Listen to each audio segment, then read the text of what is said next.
সহজ এবং মজাদার রান্নার ইউটিউব চ্যানেল ইজি রেসিপি বিডিতে আপনাদের সবাইকে স্বাগত জানাচ্ছি। আমি রুমানা হাবিব। সাধারণ একটা জরিপ করলে দেখা যাবে বাংলাদেশে প্রায় প্রতি ঘরেই অন্তত একজন সদস্য ডায়াবেটিস রোগে আক্রান্ত। বিভিন্ন অকেশনে দেখা যায় আমরা কত মজার মজার মিষ্টি জাতীয় খাবার তৈরি করে থাকি, কিন্তু ডায়াবেটিস রোগীদের ক্ষেত্রে মিষ্টিটা একদমই নিষেধ। আজকে আমার এই পর্বটি স্পেশালি ডায়াবেটিস রোগীদের জন্য, সুগার ফ্রি দুধ চিতই পিঠা। আশা করি আমার আজকের পর্বটি দেখার পরে আপনিও আপনার পরিবারের প্রিয় সেই সদস্যের জন্য নিজ হাতে এই পিঠাটা একবারের জন্য হলেও বানিয়ে খাওয়াবেন। চিতই পিঠা তৈরি করতে যা যা লাগবে: চালের গুঁড়া 2 কাপ, কুসুম গরম পানি 1 কাপ, লবণ হাফ চা চামচ। প্রথমেই একটা চালনি দিয়ে চালের গুঁড়াটা আমি চেলে নিচ্ছি, এতে করে পিঠার স্ট্রাকচারটা খুব ভালো হয়। এখানে আমি মেজারমেন্ট কাপের 2 কাপ পরিমাণ শুকনা চালের গুঁড়া নিয়েছি। ইনফ্যাক্ট এটা আমার গত বছরের করা চালের গুঁড়া। চালের গুঁড়াটা নতুন অথবা পুরান হলেও কোনো সমস্যা নেই। এর মাঝে দিয়ে দিচ্ছি হাফ চা চামচ পরিমাণ লবণ। লবণ আর চালের গুঁড়াটা খুব ভালোভাবে মিশিয়ে নিচ্ছি। এখানে আমি কুসুম গরম পানি নিয়েছি। পানিতে এভাবে আঙ্গুল দিলে হালকা গরম বোঝা যাচ্ছে। এখন চালের গুঁড়ার মাঝে অল্প অল্প করে পানি মিশিয়ে একটা ব্যাটার তৈরি করে নিতে হবে।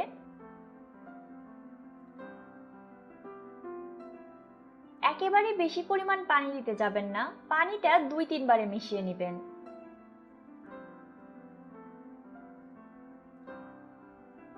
একটু সময় নিয়ে চামচ দিয়ে খুব ভালোভাবে নেড়ে ব্যাটারটা তৈরি করে নিতে হবে, যেন এর মাঝে কোনো দোলা দোলা ভাব না থাকে। এখানে আমার 2 কাপ পরিমাণ চালের গুঁড়ায় মেজারমেন্ট কাপের 1 কাপ পরিমাণ পানি লেগেছে। আপনাদের ক্ষেত্রে পানিটা কম বেশি লাগতে পারে। খেয়াল রাখবেন ব্যাটারের ঘনত্বটা ঠিক এরকম থাকবে। এটা উপর থেকে ফেললে একই গতিতে এভাবে পড়তে থাকবে। এটা খুব বেশি ঘন অথবা পাতলা না। একটা ঢাকনা দিয়ে ঢেকে 15 মিনিটের জন্য মিশ্রণটাকে রেখে দিচ্ছি। এই সময়ের মাঝে আমি দুধ পিঠার জন্য দুধটাকে প্রিপেয়ার করে নিচ্ছি। দুধের মিশ্রণ তৈরি করতে যা যা লাগবে: তরল দুধ 3 কাপ, দারচিনি 1 টুকরা, সাদা এলাচ 1 টুকরা, তেজপাতা 1টা, 0 ক্যালোরি স্বাদ মতো। একটা পাতিলে মেজারমেন্ট কাপের 3 কাপ পরিমাণ তরল দুধ নিয়ে নিচ্ছি। এর মাঝে একটা সাদা এলাচ, 1 টুকরা দারচিনি এবং একটা তেজপাতা দিয়ে দিলাম। পাতিলটা চুলায় বসিয়ে মিডিয়াম আঁচে চুলাটা জ্বালিয়ে দিচ্ছি। নাড়ানি দিয়ে অনবরত নেড়ে দুধটাকে জাল করে 2 কাপ করে নিব। যেহেতু এই পিঠায় আমরা চিনি অথবা গুড় ব্যবহার করছি না, সেই জন্যই মূলত আমি 3 কাপ দুধকে জাল করে 2 কাপ করে নিচ্ছি। এতে করে দুধের মিশ্রণটা একটু ঘন হয়ে আসবে এবং খেতে একটু বেশি টেস্টি লাগবে। আপনারা চাইলে 1 লিটার দুধ জাল করেও হাফ লিটার করে নিতে পারেন। দেখুন দুধটা অনেকটাই ঘন হয়ে এসেছে। চুলা বন্ধ করে নামিয়ে নিচ্ছি। আজকে পিঠাটা তৈরির জন্য আমি 0 ক্যাল ব্যবহার করছি। বর্তমান সময়ে এরকম বিভিন্ন সুগার ফ্রি প্রোডাক্ট মেডিসিন শপগুলোতে খুব সহজেই কিনতে পাওয়া যায়।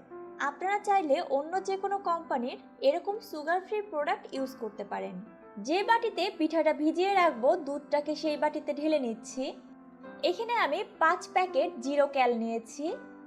এর একটা প্যাকেট 1 চা চামচ পরিমাণ চিনির সমান মিষ্টি। এখানে আমি 5টা প্যাকেট ব্যবহার করেছি, অর্থাৎ 5 চা চামচ পরিমাণ মিষ্টি। আপনারা চাইলে স্বাদ অনুযায়ী অ্যাডজাস্ট করে একটু বাড়িয়েও দিতে পারেন। আমি যতদূর জানি এটা ডায়াবেটিস রোগীর জন্য প্রযোজ্য। এছাড়াও কেনার সময় আপনারা অবশ্যই প্যাকেটের গায়ে লেখা দেখে কিনবেন, অথবা সম্পূর্ণ নিশ্চিত হওয়ার জন্য ডাক্তারের পরামর্শ নিতে পারেন। এই 0 ক্যাল যে শুধু ডায়াবেটিস রোগীর জন্য তা নয়, যারা একটু বেশি স্বাস্থ্য সচেতন এবং চিনির ক্যালোরিটা অ্যাভয়েড করতে চান তারাও কিন্তু এই 0 ক্যালটা ব্যবহার করে যে কোনো মিষ্টি জাতীয় খাবার তৈরি করে খেতে পারেন। আমি একটু হাতে নিয়ে দেখিয়ে দিচ্ছি। এটা একদম মিহি পাউডারের মতো।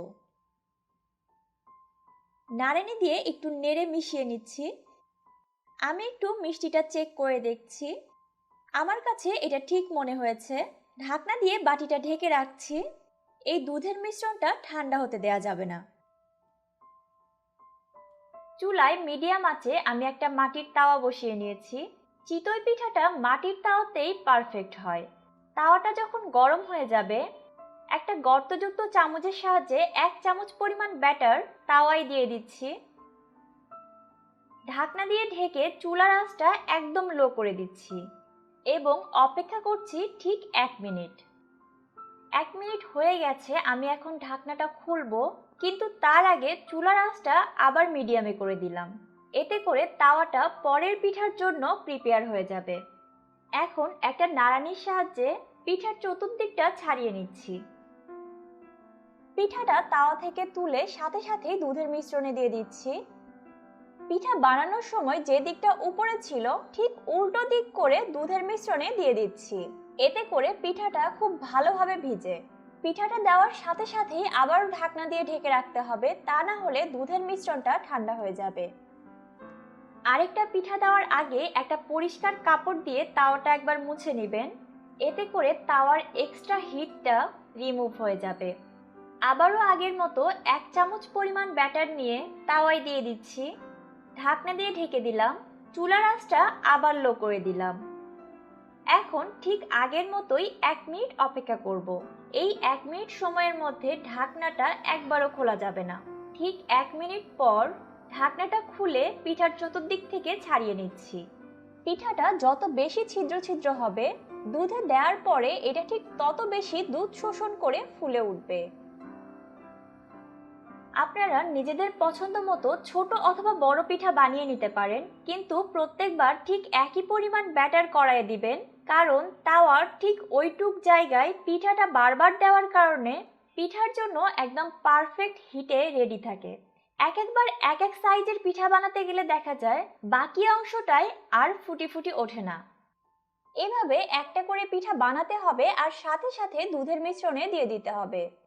আমি যে পরিমাণ চালের গুঁড়ার মিশ্রণ তৈরি করেছিলাম তাতে এই সাইজের 9টা পিঠা হয়েছে, এবং আমি যে পরিমাণ দুধের মিশ্রণ তৈরি করেছি তাতে আপনারা 6 থেকে 7টা পিঠা ভিজাতে পারবেন। পিঠাগুলো দুধের মিশ্রণে দেওয়ার পরে ফুলে দ্বিগুণ হয়ে যাবে।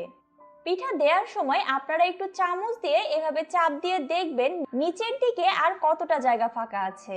পিঠা এবং দুধের অনুপাতটা ঠিক রাখা খুবই ইম্পর্টেন্ট, কারণ পিঠাগুলো অনেকটাই দুধ শোষণ করে নেবে। এখন এই পিঠাগুলোকে এভাবে ভিজিয়ে রাখতে হবে কমপক্ষে 6 ঘন্টা। সব থেকে ভালো হয় রাতে পিঠাটা বানিয়ে সারা রাতের জন্য এই দুধের মিশ্রণে ভিজিয়ে রাখা। এতে করে পিঠাটা অনেক সফট হবে।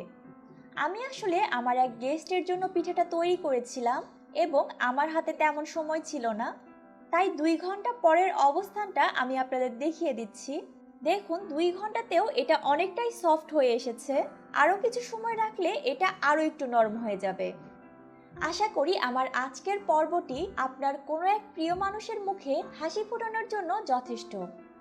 ভালো লাগলে একটা লাইক দিয়ে উৎসাহিত করবেন, শেয়ারের মাধ্যমে সবার মাঝে ভিডিওটি ছড়িয়ে দিন, হয়তো অন্য কারো হেল্প হয়ে যাবে। অনেক ছোটবেলা থেকে দেখে আসছি আমার আব্বুরও ডায়াবেটিস। আপনারা সবাই তার জন্য দোয়া করবেন, আল্লাহ যেন সব সময় তাকে সুস্থ রাখেন। আগামী দিনগুলোতেও আমি আমার চ্যানেলে ডায়াবেটিস রোগীদের জন্য স্পেশালি সুগার ফ্রি মিষ্টি জাতীয় খাবারের রেসিপি আপলোড করার চেষ্টা করব। আপনারা রেসিপিগুলো মিস না করতে চাইলে আমার চ্যানেলটি এখনই সাবস্ক্রাইব করে নিন। আজ এ পর্যন্তই। সবাই ভালো থাকবেন। আল্লাহ হাফেজ।